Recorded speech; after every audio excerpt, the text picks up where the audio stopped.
आप पहले इस वीडियो को गौर से देखिए। मेरे हस्बैंड मैंने कहते कि तुसी इंस्टाग्राम चलाते हैं, मैं क्या नहीं मैं नहीं चलाती मैं क्या फिर मैं उन्होंने मतलब मैंने खुद दसिया कि हाँ मैं तो चलाता है। मैं क्या कोई नहीं तुसी चला लियो, मैं पीछे बह जाऊंगी। वीडियो देखने के बाद इतना तो समझ आ रहा होगा कि यह किसी नई नवेली दुल्हन का वीडियो है जो दुल्हन के जोड़े में सज संवर कर अपनी सहेलियों के साथ हंसी मजाक कर रही है। शायद यह वीडियो क्लिप आपने पहले भी देखी होगी। एक समय यह रील काफ़ी वायरल हुई थी। अब अगर हम आपसे कहें कि रील में दिख रही यह प्यारी सी दुल्हन इस दुनिया में नहीं रही तो क्या आप यकीन करेंगे? पहली बार हमारे लिए भी यकीन करना मुश्किल था, लेकिन सत्य आपके इनकार करने से भी कहीं नहीं बदलता। तो आखिर यह लड़की कौन थी? ऐसा क्या हुआ कि शादी के चंद महीने बाद ही कफन इस लड़की का मुकद्दर बन गया? इन सब के पीछे का जिम्मेदार कौन था और उन लोगों के साथ क्या हुआ? चलिए जानते हैं दिल दहला देने वाली इस लड़की की पूरी कहानी। पूरी कहानी जानने से पहले हमारे चैनल को जल्दी से सब्सक्राइब कर दीजिए और बेल आइकन को दबा दीजिए। केस को बेहतर ढंग से जानने के लिए ज़रूरी है यह जानना कि इस वीडियो के पीछे की कहानी क्या है। पहली बार यह रील 2024 के अंत महीने में वायरल हुई थी।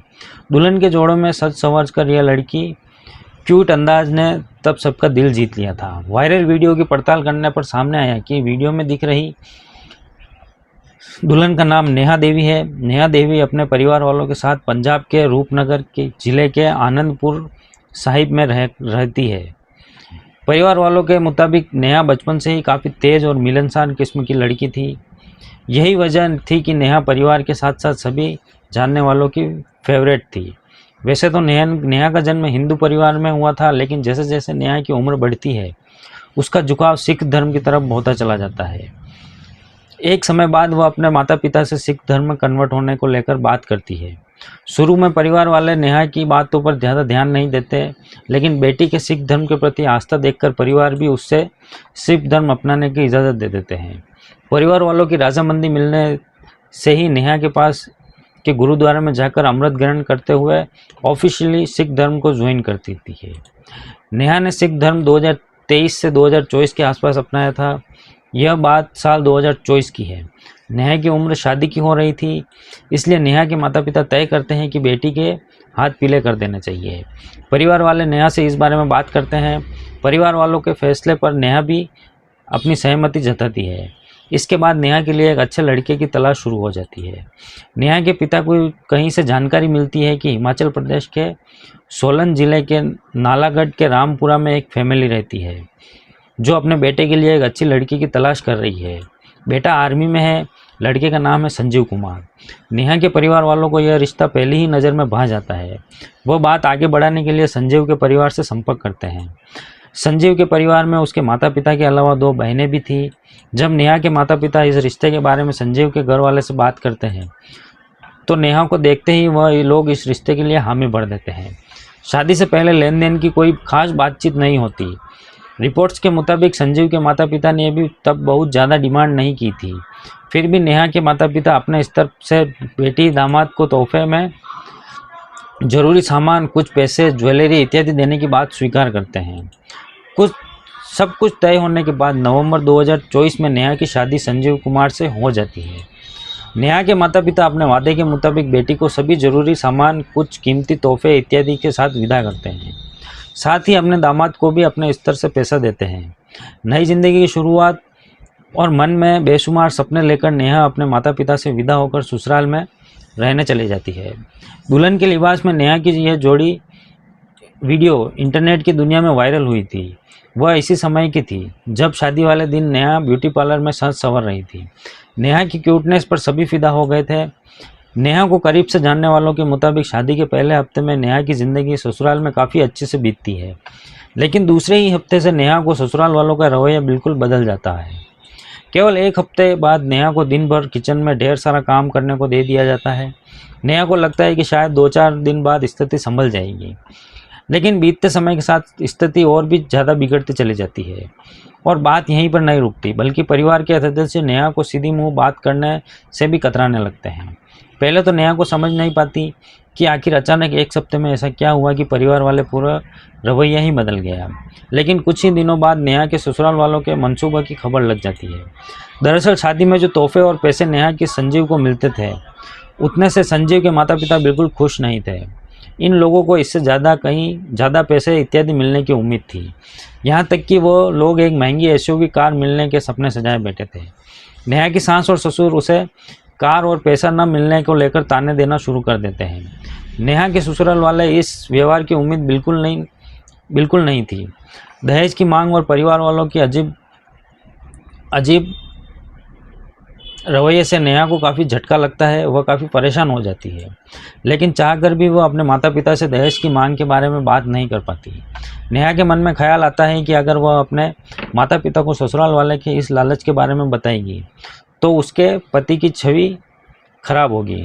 नेहा को लगता है कि शायद कुछ दिनों में ससुराल वाले दहेज के लालच को छोड़कर उसके व्यवहार और किरदार से उसको पसंद करने लगेंगे। इसलिए नेहा सब कुछ अपने मन में रखकर ससुराल वालों के प्रति, ससुराल वाले तथा पति की सेवा में दिन रात एक कर देती है। लेकिन बीतते समय के साथ लोगों का व्यवहार बदलने की बजाय और क्रूर होता चला जाता है। नेहा के सास ससुर और ननद के साथ साथ कुछ करीबी रिश्तेदार बात बात पर नेहा को ताने देना शुरू कर देते हैं। खबरों के मुताबिक इन सब से नेहा बहुत परेशान रहने लगती है और अब वह एक दिन अपने पति संजीव से इस बारे में बात करने का फैसला करती है। संजीव ने अब तक मुंह खोलकर नेहा से दहेज के बारे में कभी बात नहीं की थी, इसलिए नेहा को उम्मीद थी कि शायद पति से बात करेगी तो वो अपने माता पिता को समझाएगा और शायद बात बन जाएगी। लेकिन उम्मीद से उल्टा, जैसे ही नेहा संजीव से सास ससुर की ओर से मिल रहे ताने और दहेज की मांग के बारे में बात करती है, संजीव कहता है कि माता पिता बिल्कुल ठीक कह रहे हैं, तुम्हें अपने माँ बाप से एक कार और पैसे मांगने ही होंगे।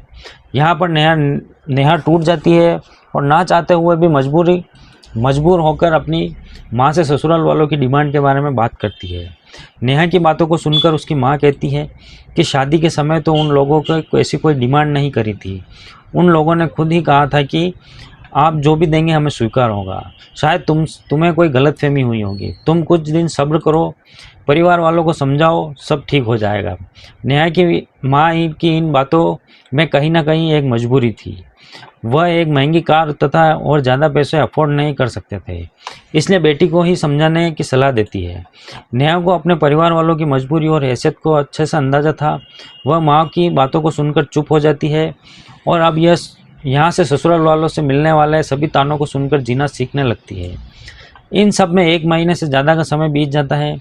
अलग अलग रिपोर्ट्स के मुताबिक बीतते समय के साथ जब संजीव और उसके माता पिता को लगने लगता है कि नेहा के घर वालों उनकी डिमांड पूरी नहीं करेंगे, तब यह लोग नेहा के प्रति अब और ज़्यादा बुरा व्यवहार करने लगते हैं। कुछ रिपोर्ट्स के मुताबिक तो नेहा के साथ मारपीट भी शुरू हो जाती है। अपने परिवार वालों की खुशी के खातिर नेहा यह सोचकर सब कुछ चुपचाप बर्दाश्त करती रहती है कि एक दिन सब ठीक हो जाएगा, लेकिन ऐसा नहीं हो पाता, बल्कि समय के साथ चीज़ें और भी ज़्यादा बिगड़ती जाती हैं। शादी के बाद नेहा मन में बेशुमार सपने लेकर आई थी, लेकिन ससुराल में आते ही ससुराल वालों के ताने, दिन रात किचन में खड़ा रहना तथा पति समेत परिवार के दूसरे सदस्यों के दुर्व्यवहार ही उसका मुकद्दर बन गया था। अब तक शादी के लगभग 5 महीने बीत चुके थे। एक तरफ नेहा की शादी के समय वाली वायरल वीडियो अब तक लोगों को गुदगुदा रही थी, लेकिन दूसरी तरफ वही नेहा दिन रात रो कर गुजार रही थी। सोशल मीडिया की दुनिया का एक पहलू यह भी है, दुनिया जिसकी वीडियो देखकर हंस रही थी, वह अकेले में दिन रात घुट रही थी। नेहा के परिवार वालों को भी बेटी की घुटन का कुछ अंदाज़ा होने लगा था, लेकिन वह लोग चाहकर भी कुछ नहीं कर पा रहे थे। इन सब के बीच लगभग 19 अप्रैल 2025 की रात को लगभग 8:45 के करीब नेहा की मां को मोबाइल पर एक अननोन नंबर से फ़ोन आता है। जैसे ही नेहा की मां को फ़ोन उठाती है, दूसरी तरफ से एक आवाज़ आती है कि आपकी बेटी की तबीयत बहुत ज़्यादा ख़राब है, आप लोग जल्द से जल्द यहाँ आ जाइए। यह फ़ोन नेहा के ससुराल के उसके किसी पड़ोसी ने किया था। पड़ोसी ने ऐसा क्या देख लिया था कि उसने नेहा की हालत ख़राब की जानकारी उसके माता पिता को दी। इस बारे में मीडिया में भी यह पब्लिकली भी कुछ भी अवेलेबल नहीं है, लेकिन इतना ज़रूर है कि पड़ोसियों की इन बातों को सुनकर नेहा के माता पिता और परिवार के कुछ और सदस्य भागते हुए नेहा के ससुराल जाते हैं। वहां पहुंचकर बेटी की हालत देखकर सभी शॉक्ड हो जाते हैं। नेहा अपने कमरे में बिल्कुल बेहोशी की हालत में पड़ी हुई थी, उसके मुंह से झाग निकल रहा था। परिवार के बाकी सदस्य दूसरे कमरे में बैठे हुए थे, यहाँ तक कि नेहा का पति भी उसके साथ नहीं था। बेटी की यह हालत देखकर तुरंत परिवार वाले उसे पास के एक अस्पताल में ले जाते हैं। इस समय नेहा का पति संजीव भी उन लोगों के साथ अस्पताल जाता है। जैसे ही लोकल हॉस्पिटल में बताया जाता है कि नेहा की हालत बहुत ज़्यादा ख़राब है और उसे बड़े हॉस्पिटल में ले जाना होगा, तो नेहा को दूसरे हॉस्पिटल में ले जाने से पहले उसका पति वहां से चला जाता है। इसके बाद नेहा को लेकर उसके परिवार वाले पीजीआई चंडीगढ़ के लिए निकल जाते हैं। पीजीआई चंडीगढ़ इन लोगों के घर से काफ़ी दूरी पर स्थित था, इसलिए यहाँ तक पहुँचने में कई घंटे निकल जाते हैं। यह लोग 20 अप्रैल की सुबह नेहा को लेकर अस्पताल पहुंचते हैं। यह डॉक्टर नेहा की स्थिति देखते हुए कहते हैं कि इसकी हालत बहुत ज़्यादा ख़राब है और शायद इसे बचाना भी मुश्किल होगा। फिर भी उम्मीद के सहारे नेहा को एडमिट कराया जाता है और उसका ट्रीटमेंट शुरू हो जाता है। डॉक्टर्स बताते हैं कि नेहा ने कोई जहरीली पदार्थ खा लिया था, इस कारण उसकी हालत ऐसी हो गई है। डॉक्टर यह भी बताते हैं कि जहर थोड़ा नहीं बल्कि काफ़ी ज़्यादा मात्रा में उसके शरीर में है, इसलिए स्थिति हद से ज़्यादा नाजुक है। नेहा के परिवार वाले यह बात सुनकर परेशान हो जाते हैं। तुरंत ही इस बात की जानकारी सोलान पुलिस स्टेशन में जाकर देते हैं। परिवार वालों के बयान के आधार पर पुलिस रिपोर्ट भी दर्ज कर लेती है, लेकिन अब तक पुलिस के पास किसी के खिलाफ एक्शन लेने के लिए ना तो ठोस वजह थी और ना ही सबूत। इधर नेहा का ट्रीटमेंट हॉस्पिटल में चल रहा था, लेकिन हालत सुधरने के बजाय और बिगड़ते ही चली जाती है और 5 दिनों तक जिंदगी और मौत से लड़ते हुए इस दुनिया को हंसाने वाली नेहा हमेशा के लिए इस दुनिया से चली जाती है। मौत का कारण जहर के ओवरडोज होने की वजह और से ऑर्गन फेलियर होने का था। नेहा की मौत के बाद परिवार वाले ससुराल वालों पर आरोप लगाते हैं कि ससुराल वालों की ओर से मिल रहे ताने और दहेज की डिमांड की वजह से नेहा परेशान हो गई थी, उसके साथ मारपीट की जाने लगी थी। इस कारण मजबूर होकर नेहा ने अपनी जान लेने जैसा कदम उठाया। कुछ रिपोर्ट्स यह भी बताती है कि नेहा ने खुद ही जहर नहीं पिया था, बल्कि उसे किसी दूसरे ने ज़बरदस्ती जहर पिला दिया था। इसके पीछे की दलील यह दी जाती है कि जितनी अधिक मात्रा में नेहा के शरीर में जहर मौजूद था, उतनी अधिक मात्रा में कोई व्यक्ति शायद खुद ही पी पाएगा। उसे यह तो किसी ने ज़बरदस्ती यह सब कुछ पीने के लिए मजबूर किया या दूसरे ने पिलाया। इसके अलावा यह भी कहा जाता है कि नेहा तो दिन रात घर में ही रहती थी, तो फिर उसके पास इतनी अधिक मात्रा में जहर कहाँ से आया। खैर, अलग अलग अटकलों के बीच नेहा का पोस्टमार्टम किया जाता है, फिर शव को परिवार के हवाला कर दिया जाता है।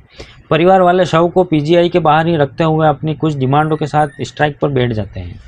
उन लोगों की सबसे बड़ी डिमांड थी कि नेहा के ससुर, उसके पति और उसके परिवार के कुछ और सदस्यों के खिलाफ नेहा की जान लेने की धाराओं के तहत मामला दर्ज किया जाए और उन पर कार्रवाई हो।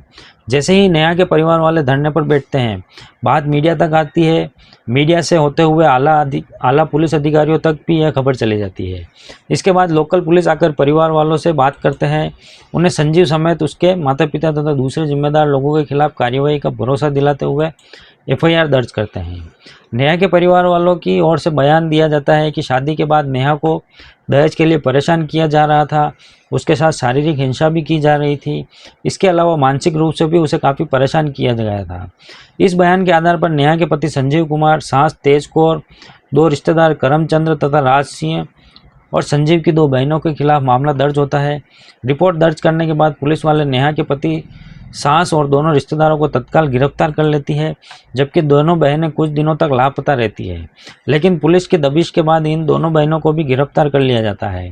गिरफ्तारी के बाद जब संजीव तथा परिवार के दूसरे सदस्यों से पूछताछ होती है, तो यह लोग बयान देते हैं कि इन लोगों ने नेहा के साथ किसी तरह की कोई हिंसा या मारपीट नहीं की थी, न ही इन लोगों ने दहेज तथा महंगी गाड़ी की मांग की थी, बल्कि शादी के कुछ दिनों बाद ही पति पत्नी में छोटी मोटी बातों को लेकर लड़ाइयाँ होने लगती थी।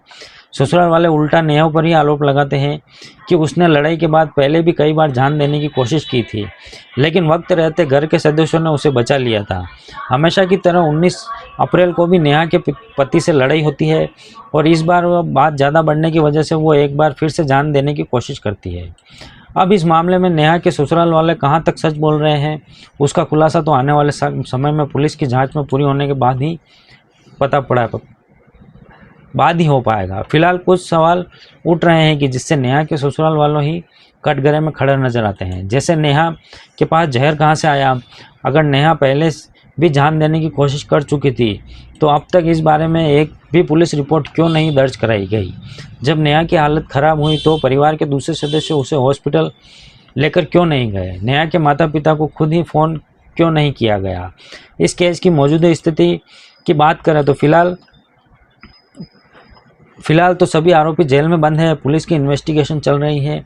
आगे मामले में अदालत में सुनवाई होगी, फिर आरोप तय किया जाएगा, तब जाकर आरोपियों को सज़ा होगी। अब यह तो आने वाला समय ही पता चलेगा कि असली गुनहगार कौन है और गुनहगारों को क्या सज़ा मिलती है। वैसे तो अदालत की कोई भी सज़ा नेहा के माता पिता के लिए उसके जाने के गम को ख़त्म नहीं कर पाएगी, लेकिन सज़ा ज़रूर ऐसी मिलनी चाहिए जिससे दहेज लोभियों की रूह कांप जाए और समाज में एक संदेश जाए, इस कामना के साथ कि नेहा की आत्मा को शांति मिले और उसके दोषियों को सज़ा हो। कहानी को यहीं पर ख़त्म करते हैं। आगे इस मामले में अदालत का जो भी फैसला होगा हम आपको ज़रूर अपडेट करेंगे। दोस्तों, आज की कहानी में इतना ही। हम मिलते हैं किसी नई कहानी के साथ, तब तक के लिए बाय।